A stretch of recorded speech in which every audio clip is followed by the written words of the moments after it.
दोस्तों, कहानी शुरू करने से पहले चैनल को सब्सक्राइब कर लें। इस चैनल पर जल्दी से 5000 सब्सक्राइबर्स पूरे करवा दें ताकि मुझे भी आप लोगों के सामने नई नई कहानियाँ लाने का उत्साह बना रहे। तो चलिए शुरू करते हैं आज की कहानी। ऑफिस से लौटकर हर रोज की तरह अर्जुन घर आकर सोफे पर बैठ गया। उसने अपनी गर्दन नीचे झुकाई हुई थी। आज शिप्रा को उसके आने का पता भी नहीं लगा। अचानक कुछ देर बाद जब वो बाहर हॉल में आई तो देखा अर्जुन उदास सा चेहरा लेकर हॉल में बैठा हुआ था। वो उसके पास जाकर बोली, अरे तुम कब आए, पता ही नहीं चला। क्या हुआ, कुछ परेशान लग रहे हो। शिप्रा को देखकर अर्जुन ने उसका हाथ अपने हाथों में ले लिया और बड़ी ही बेशर्मी से बोला, शिप्रा, अभी मैं जो तुम्हें बोलने जा रहा हूँ उसे ध्यान से सुनना और हो सके तो प्लीज़ मुझे माफ़ कर देना। तुमने उस दिन कहा था ना कि तुम मेरी खुशी के लिए कुछ भी कर सकती हो। उसकी इस तरह की बातें सुनकर शिप्रा का दिल बैठा जा रहा था। वो बोली, तुम पहेलियाँ मत बुझाओ, साफ साफ कहो क्या बात है। शिप्रा, मैं अपने ऑफिस में काम करने वाली कीर्ति से प्यार करता हूँ। हम दोनों पिछले 6 महीने से साथ हैं। वो भी मुझसे बहुत प्यार करती है। अगर मैंने उसे नहीं अपनाया तो वो अपनी जान दे देगी। उसकी ये सब बातें सुनकर शिप्रा बिना कुछ बोले अपने कमरे में चली गई और अंदर से दरवाज़ा बंद कर लिया। उसका दिल जोरों से धड़क रहा था और शरीर अपने आप कांप रहा था। ऐसी क्या कमी रह गई थी मेरे प्यार में, जो 1 साल की शादी में ही वो मुझसे इतना दूर हो गया और पिछले 6 महीने से किसी और लड़की के साथ है। ये सुनकर उसकी आंखों से आंसू रुकने का नाम नहीं ले रहे थे। इसी बीच अर्जुन बार बार दरवाजे पर दस्तक दे रहा था। प्लीज शिप्रा, दरवाज़ा खोलो, तुम जानती हो मैं गलत इंसान नहीं हूँ। उसके बार बार बोलने पर शिप्रा ने दरवाज़ा खोल दिया और अपना सामान पैक करने लगी। उसे रोकते हुए वो बोला, तुम कहीं नहीं जाओगी। मैं ये घर और अपने बाकी 2 घर भी तुम्हारे नाम कर दूंगा। आज से तुम यही रहोगी। शिप्रा, जो अब तक चुप थी, अचानक चिल्लाते हुए बोली, इस घर में मैं अकेली क्या करूंगी। मैं तुम्हारे लिए ही इस घर में आई थी। तुम्हारे एक बार बोलने पर मैंने अपनी नौकरी छोड़ दी, क्योंकि तुम्हें पसंद नहीं था कि मैं और लड़कों के साथ बात करूं या उनके साथ काम करूं। लेकिन तुम खुद मेरे पीठ पीछे दूसरी लड़की के साथ गुलछर्रे उड़ा रहे थे। वो लगातार चिल्लाए जा रही थी, लेकिन अर्जुन के पास उसकी किसी भी बात का जवाब नहीं था। रो रो कर शिप्रा की आंखें सूज गई। अर्जुन बिना कुछ बोले उसे रोते हुए देख रहा था। कुछ देर बाद जब उसका रोना शांत हुआ तो उसने अंदर बेडरूम में जाकर सूटकेस निकाला और उसमें अर्जुन के कपड़े और बाकी सामान भरने लगी। वो चुपचाप दूर से बैठा ये सब देख रहा था। कुछ देर बाद वो उसका सारा सामान लेकर बाहर आई और बोली, तुमने सही कहा था कि मैं तुम्हारी खुशी के लिए कुछ भी कर सकती हूँ। तुम्हें उस लड़की के साथ शादी करनी है तो कर सकते हो, लेकिन उससे पहले अपने 3 मकान और मेरे नाम करवा दो। उसके बाद मैं तुम्हें तलाक दे दूंगी। ये बोलकर उसने अपना हाथ आगे बढ़ाते हुए कहा, गाड़ी की चाबी इधर लाओ, ये गाड़ी मेरे पापा ने दहेज में दी थी। उसकी बातें सुनकर अर्जुन अवाक सा खड़ा उसे देख रहा था। बिना कुछ बोले उसने कार की चाबी शिप्रा की हथेली पर रख दी। उसे शायद शिप्रा से ऐसी उम्मीद नहीं थी। वो बिना कुछ बोले अपना सामान लेकर चुपचाप घर से निकल गया। कुछ दिन बाद अर्जुन का फोन आया। उसने बताया कि उसने 3 घर शिप्रा के नाम कर दिए हैं। उसकी ये बात सुनकर शिप्रा ने जवाब देते हुए कहा, तलाक के कागज भिजवा देना, मैं साइन कर दूंगी। अब वो पूरी तरह से अकेली हो चुकी थी। उसके माता पिता और बेस्ट फ्रेंड ने उसे सलाह दी कि अब फिर से उसे नौकरी कर लेनी चाहिए। शिप्रा को जॉब का 5 साल का एक्सपीरियंस था, इसलिए उसे जॉब ढूंढने में ज़्यादा परेशानी नहीं हुई। अर्जुन और शिप्रा के तलाक को अब 3 महीने बीत चुके थे। एक रात वो अपने कमरे में सो रही थी, तभी किसी के ज़ोर ज़ोर से दरवाज़ा खटखटाने की आवाज़ आई। आवाज़ इतनी तेज़ थी कि एक ही झटके में उसकी नींद खुल गई। घड़ी की तरफ देखा, रात के 12 बज रहे थे।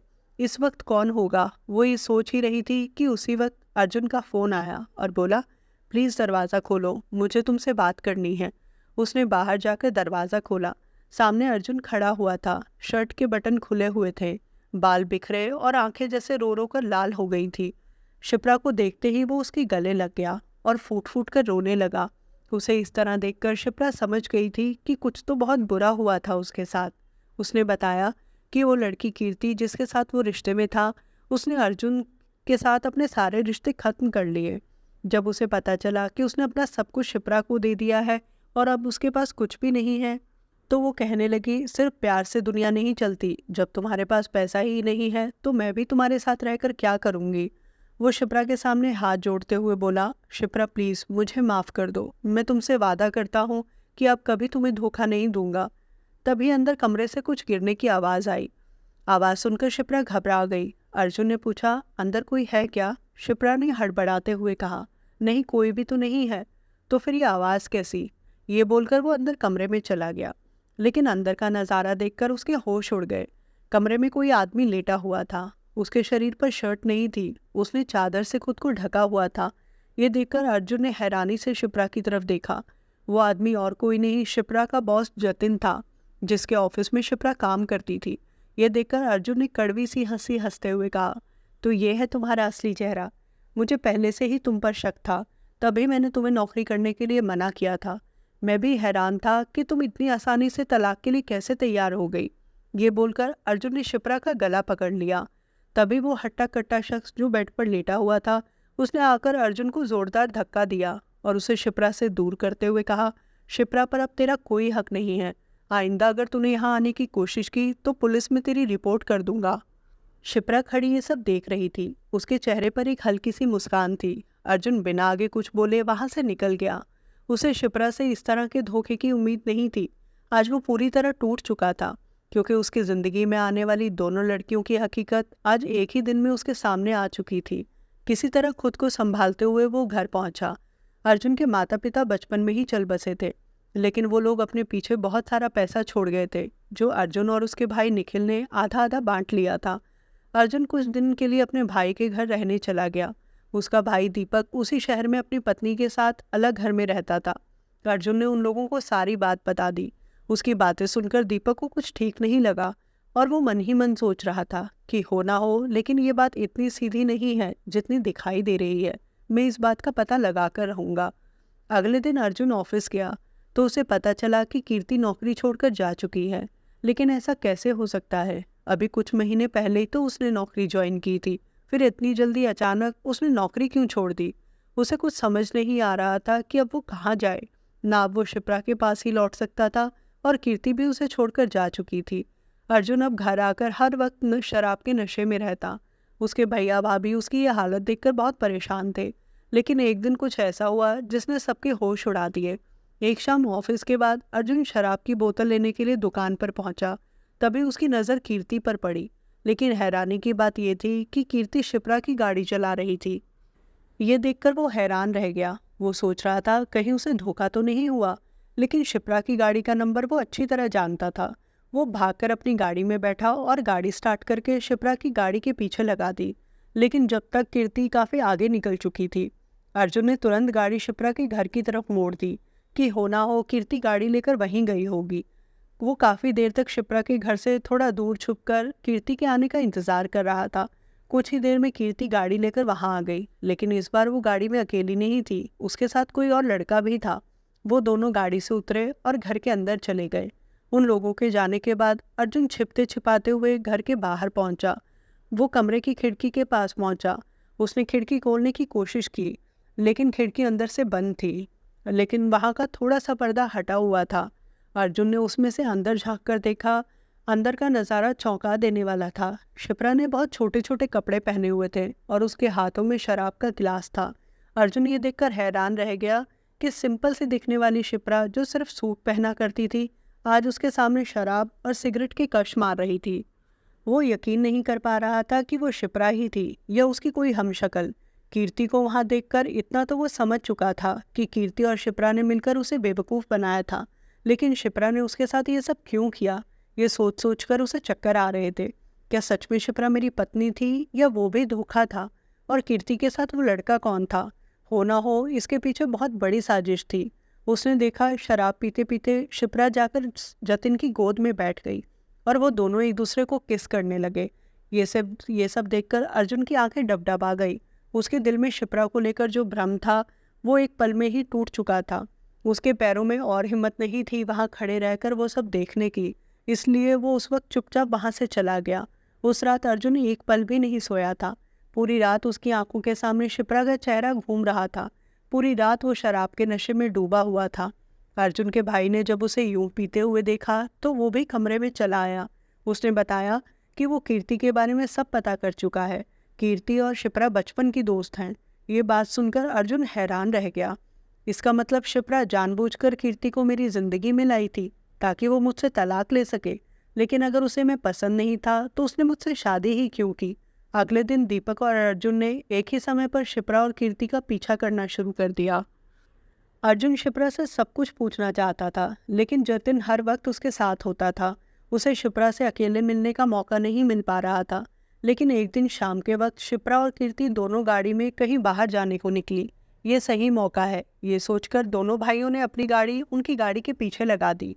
रास्ते में बहुत ट्रैफिक था। शिप्रा ने गाड़ी आगे मार्केट में खड़ी कर दी। पास ही वहाँ पुलिस चौकी भी थी।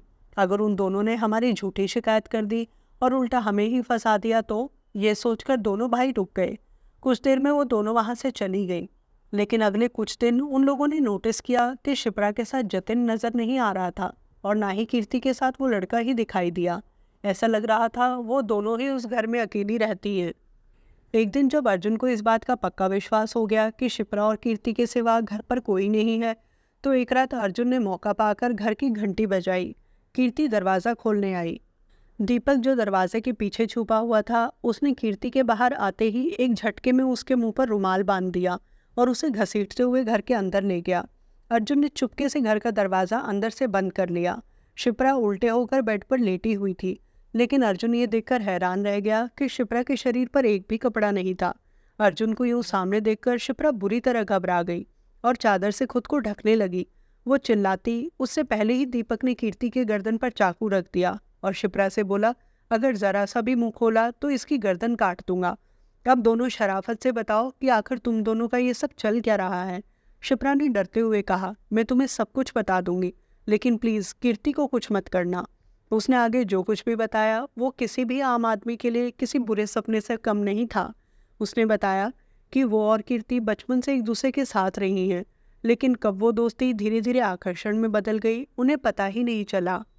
एक रात कीर्ति शिप्रा के घर रुकी थी। उस दिन पहली बार उन लोगों ने एक दूसरे के साथ शारीरिक संबंध बनाए। उसके बाद लगभग हर रोज वो दोनों एक दूसरे के साथ संबंध बनाती। एक शाम शिप्रा के घर पर कोई नहीं था। वो दोनों रसोई में एक दूसरे को किस कर रही थी, लेकिन अचानक शिप्रा का भाई वहां आ गया और उन दोनों को यूं साथ में देखकर वो हैरान रह गया। उसने मम्मी पापा को सब बता दिया। दोनों के घर वालों ने मिलकर उन दोनों का मिलना बिल्कुल बंद करवा दिया, लेकिन वो दोनों फिर भी छिप छिप कर एक दूसरे से मिलती रही। शिप्रा के घर वालों ने बिना देर किए उसकी शादी अर्जुन से करवा दी, लेकिन अभी भी उन दोनों का मिलना जारी ही रहा। एक दिन उन दोनों ने मिलकर प्लान बनाया कि वो दोनों जल्दी ही इतना पैसा इकट्ठा कर लेंगी जिससे वो देश छोड़कर बाहर दुबई में जाकर सेटल हो सके और अपनी बाकी की जिंदगी ऐश से गुजार सके। अर्जुन से शादी और अपने बॉस से अफेयर, ये सब उसी प्लान का हिस्सा था। अगले ही हफ्ते वो दोनों हमेशा के लिए दुबई जा रही थी। ये सब सुनकर अर्जुन अपना माथा पकड़कर बेड पर बैठ गया। कोई नहीं जानता था कि दीपक ने वो सब बातें अपने फ़ोन में रिकॉर्ड कर ली थी। उसने उसी वक्त फ़ोन करके शिप्रा के बॉस को और पुलिस को वहाँ बुला लिया। कुछ ही देर में सब लोग वहाँ आ गए। दीपक ने वो रिकॉर्डिंग उन लोगों को सुनाई। ये सब सुनकर पुलिस ने शिप्रा और कीर्ति को गिरफ्तार कर लिया और अर्जुन और जतिन को विश्वास दिलाया कि जल्दी ही कार्रवाई के बाद उन लोगों की सारी प्रॉपर्टी उन्हें वापस मिल जाएगी। शिप्रा और कीर्ति के पास अपनी सफाई में कहने के लिए कुछ भी नहीं बचा था। न जाने लोग ये क्यों भूल जाते हैं कि गलत तरीके से बनाए गए रिश्तों का अंजाम भी हमेशा गलत ही होता है। तो दोस्तों, कैसी लगी आपको आज की कहानी? हमें कमेंट बॉक्स में लिखकर ज़रूर बताएं। अगर कहानी अच्छी लगी तो लाइक करें और चैनल को सब्सक्राइब करना ना भूलें। मिलते हैं कल फिर से एक नई कहानी के साथ।